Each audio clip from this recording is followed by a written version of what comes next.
Today I'm going to go over the scanning technology that we use in our office at your initial exam and all of your exams, and show you the deeper science behind all of it, because normally I'm going to send you a video right after your exam and show you all of your scans, but I'm not going to get into all the research behind it. Occasionally somebody asks, and I don't want to do it over and over again each time, and I don't want to say it over and over again. So this is my chance to say it once and to take my time instead of rushing through it, and then you can watch it as many times as you want. So here we go with the science of a scanning technology. First of all, you should know what the bare minimum is, because what do we have to do, and what am I volunteering to do in addition to that? The bare minimum, I legally have to. When you come into the office, I have to do a history. In other words, I have to ask you what's wrong. Specifically, I do what's called, there are different sort of mnemonics for it. I do one called locus mat waddle, which is location, onset, chronology, quality, severity, modifying factors, associated symptoms, prior treatment, and W is why are you here now? Because oftentimes people have had a problem for 12 years. Why are you coming in now? It's actually a pretty good question. And then ADLs, your activities of daily living. How is it changing your life in general, and what is the problem stopping you from doing, etc. 80% of the time, I just have to talk to you and I'll know exactly what's wrong. But there are a few more things that I'm going to do. It's the range of motion, palpation, which is just feeling your body, examination, feeling your body, not feeling your body, but checking your body physically with my fingers in the area where it hurts to see what's wrong, and the orthopedic tests. And then I have to give you a report of findings and explain everything to you. And what it looks like is something like this. I'm just going to draw it. These are the areas, and I'm going to circle the areas where the muscles are tight. I might write an M like moderate or severe, severe here. For your posture, I might sort of put some lines like this. I might write 1 inch, with your shoulder. Here I can actually, with the software, I can actually make a note. I can put a little 1 here, for example, and write down, oh, you have a trigger point in the left levator scapula at the trapezius. You have a left thoracic scoliotic curve, etc. So I can write it down, and this is what it would look like. So it's very subjective. It's based on what I'm feeling that day, and there's very little way to actually quantify what's wrong. And I can measure, I can say, well, your shoulder is a little bit higher than the other, this muscle's tight, but you don't see it. You don't know whether I'm right, and it's somewhat subjective. So it's not hard data. It's acceptable, certainly. It's my opinion, and this is the acceptable way of doing things. And this is the way I did things for 14 years in practice before I started using technology. And so the different types of technology. That's technology too, but this is computerized, scans. It would be a better word. And the scans we're going to look at briefly are the digital posture thermography, the EMG, and the HRV.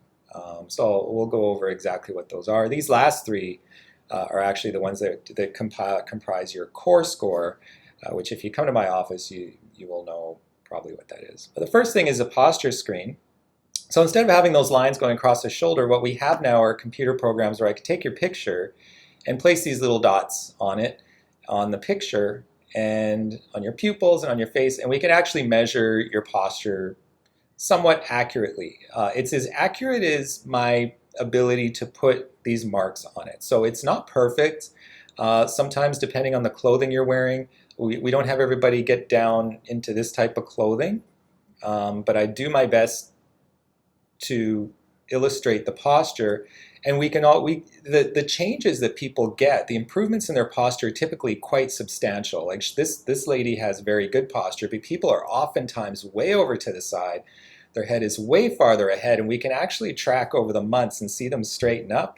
It looks almost like one of those sort of evolution pictures, cartoons, but we actually do see about a 20% change, and this is just our internal, it's not research. This is our internal observations over the last 200, 300 or so new patients that have come into our office. That we see about a 20% change, and I do keep track of that just to see if what I'm doing is working. So it keeps me accountable, and with each patient it keeps us accountable. So it's really nice just having this photograph, because I can refer to this and say, wow, your posture is better today, and people will say whatever. If I show you a picture, all of a sudden you're like, I used to look like that and I look like that now. That's very compelling, because you're literally looking at it, the change in yourself. And it's compelling for me too, because before we had this, even I was like, well,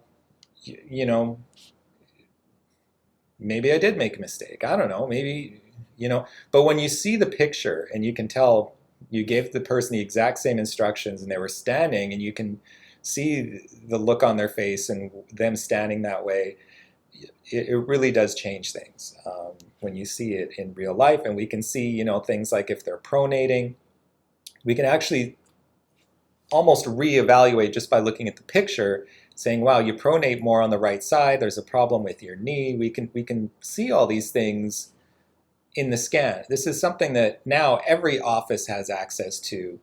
It's easy to do, it costs next to nothing, and it's awesome. So I love the posture screen, but we're going to go into some other things that are very chiropractically oriented, that are extremely that are amazing. The first thing is a surface EMG, or the electromyograph. So electromyograph or EMG, occasionally I'll get somebody in the office once every year or two, so less than 1%, will come in and be like, what is this? Is this scientific? And they don't, they just don't know.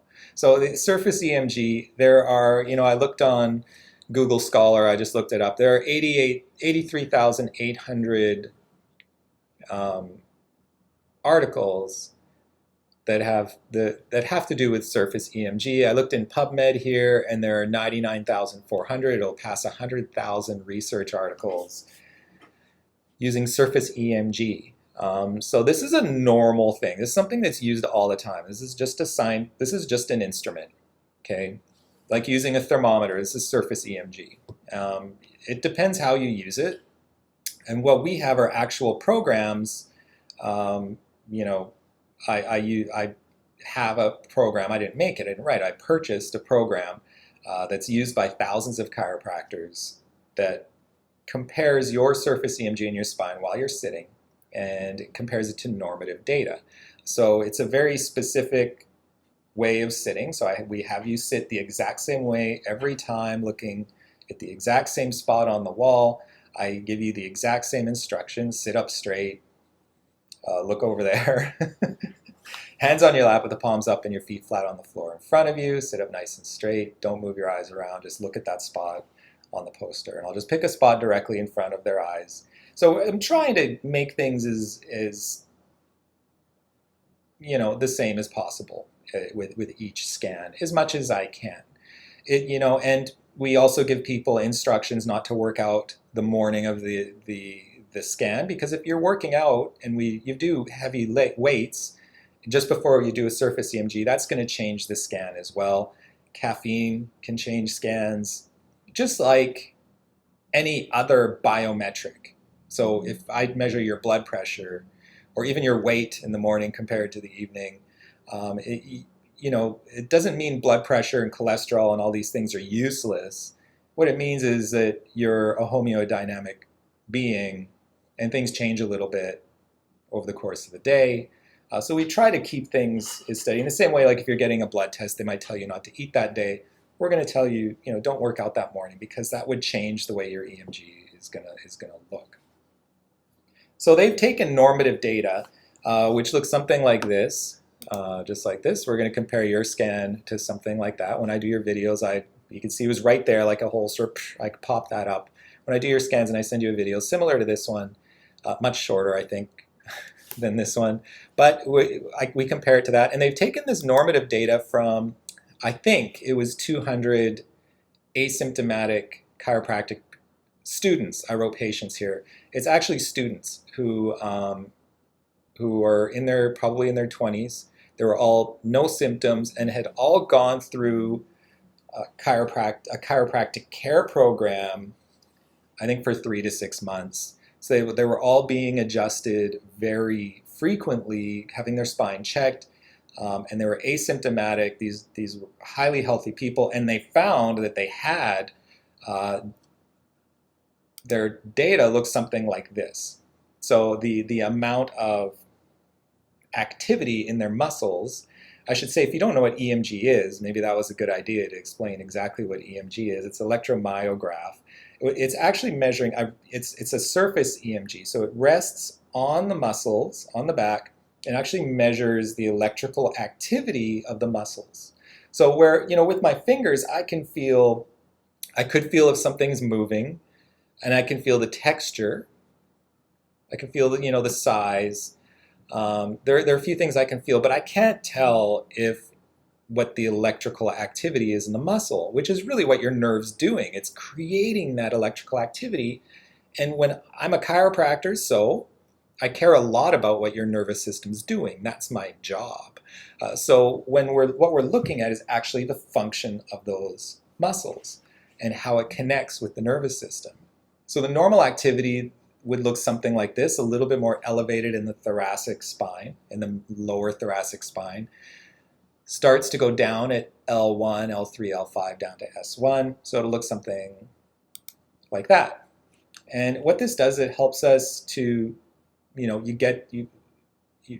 to see when you've reached that maximal recovery. So when we're looking at scans like this, right? So right here, this person was very close to normal, but we can see that here's one scan. Oh, he has a little bit of a problem here. Then it got better, and then things maybe got a little bit worse, but it's still very good, but like perfect here.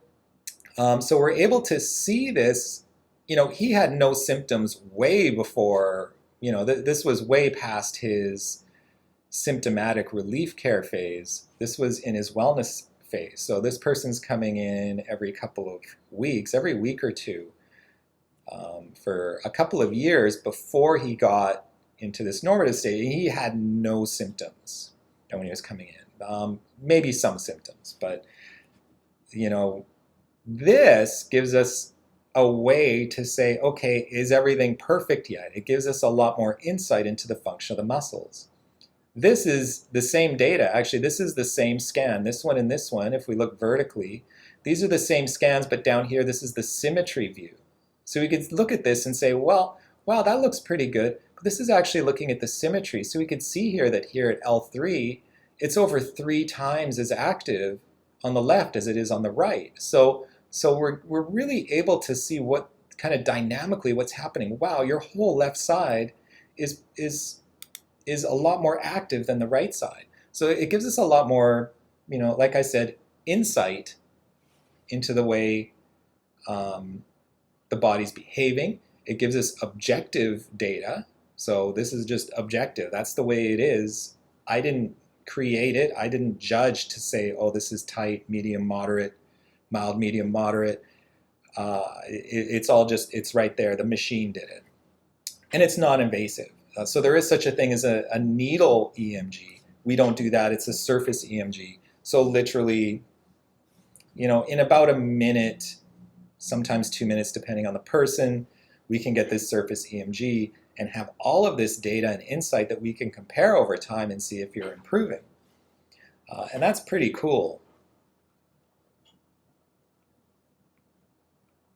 Subjectively speaking.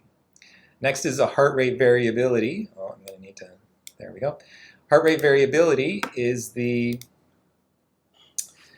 if you think about the changes in the interval, the heart rate, so we're analyzing the heart rate, and it's not like the rate that we're actually looking at. What we're looking at is the change in the rate, the difference between each and every beat. The changes in the interval between the beats. So if you have a higher change, a higher variability, diversity in the time in between, That's actually healthier because that means your body's adapting momentarily at each instant to everything that's happening in your environment. Does that make sense? I think so. And the rate is actually controlled by the autonomic nervous system. So HRV, again, this is something that fewer people know about than even EMG. It has 11,000 entries in PubMed. So there are around 1,000 research articles done every year.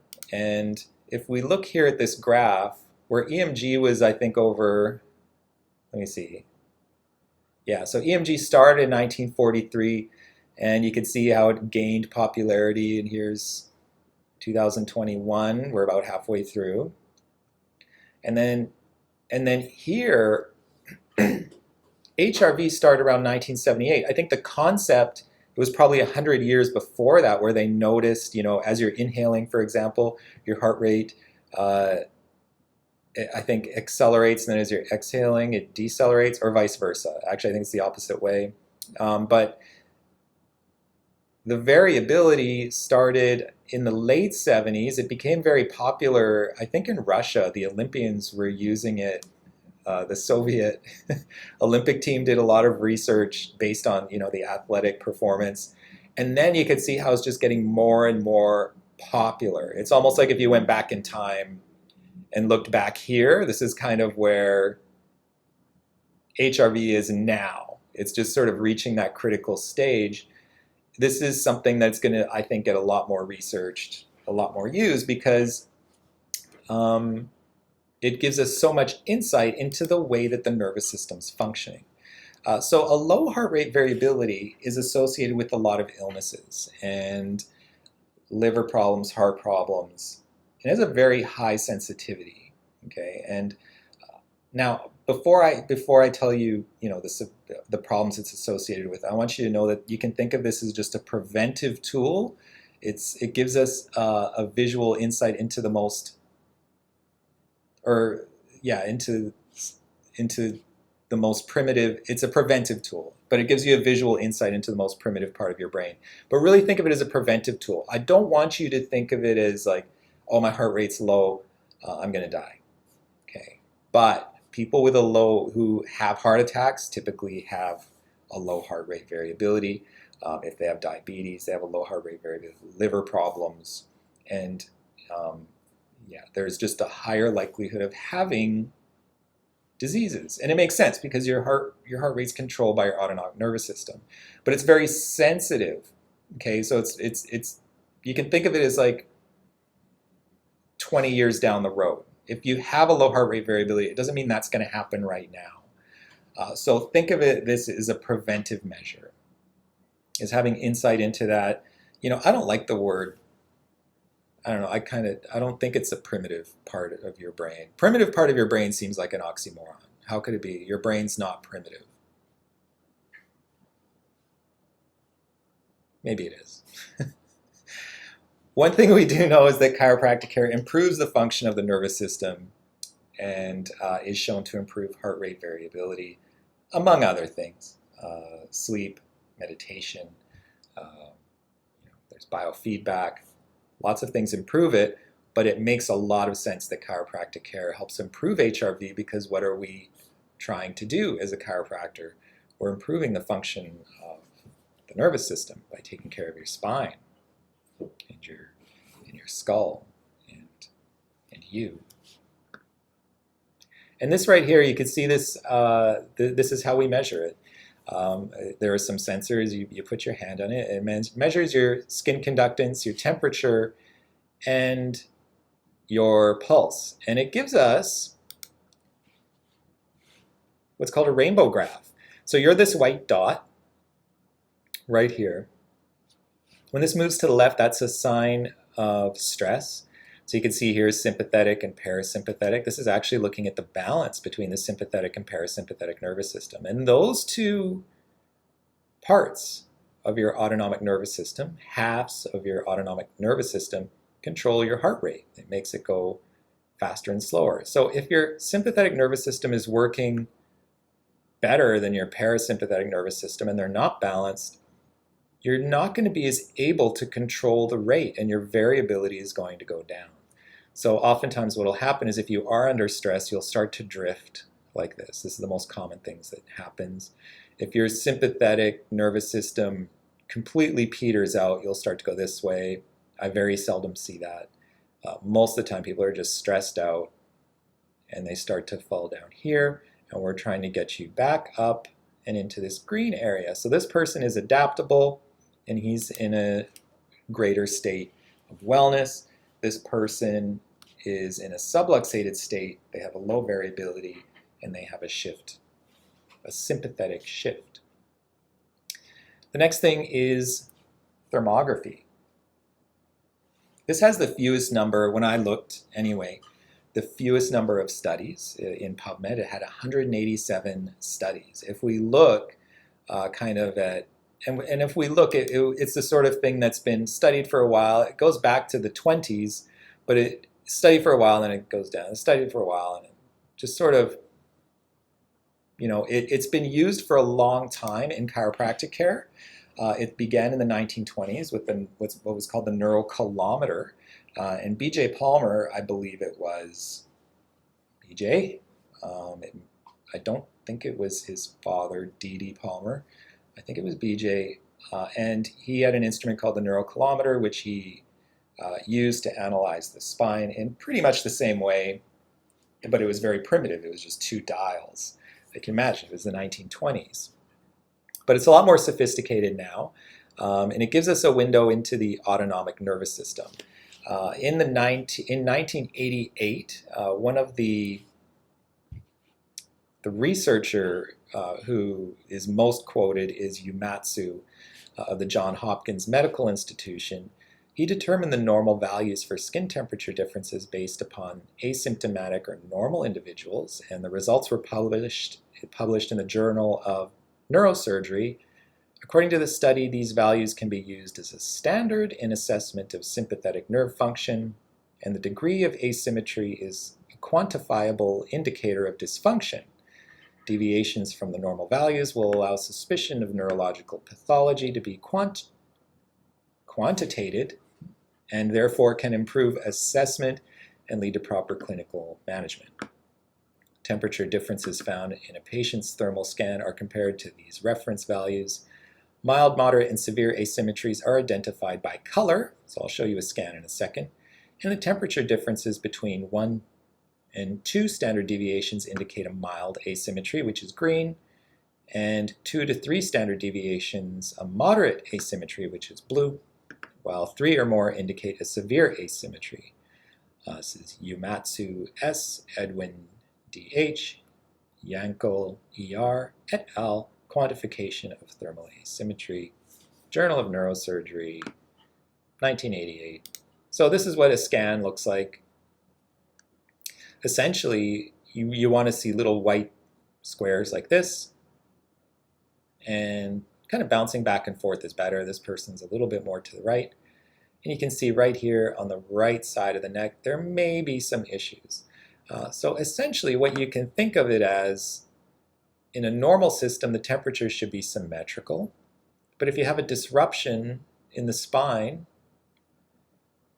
in the nerve, then one side will get warmer than the other because the signal isn't symmetrical, if that makes sense. And I think it does. And when we look at, EMG and thermography, in this article that I read, it was a really good description. It was done in 1990. They reveal the root or nerve abnormalities when CT and the MRI are negative. So essentially, if you think of what an MRI does, if I were to take an MRI or a CT or an X-ray for that matter, but a CT or an MRI are better, give you more detail. They're going to look at the structure, but they don't tell you how things are functioning. An MRI is going to tell you how, the way it works is the behavior of the water molecules, but it doesn't tell you how the nerves are functioning. And it doesn't tell you how strong something is. It doesn't tell you how something is moving. The thermal scan and the EMG are so valuable because they're telling you how things are behaving. And the behavior is really what I'm looking at and what I'm trying to change is the behavior in your body. If your body's not functioning properly, then that's a lot more interesting to me than the structure. The structure is interesting too, but when we talk about a subluxation, it's typically a functional problem that leads to a structural damage or a structural change. And even if we think about your posture, your posture, we oftentimes think of it as structural, but 90% of it is your behavior. It's simply that, when you bend down and touch your toes, if you have a child who has a terrible posture and they're off to the side, it's usually not because it's stuck. It's because their brain is actually thinks that it's in the right position when it's not. So it's a behavior problem. And that can happen because of a problem with the nerve, with the function of the nerve. So if we can get some insight into that function as well as the structure, then that's very valuable. That's a lot of insight. And then we can track that change over time. I guess that's it. Well, I hope you found that interesting. Bye.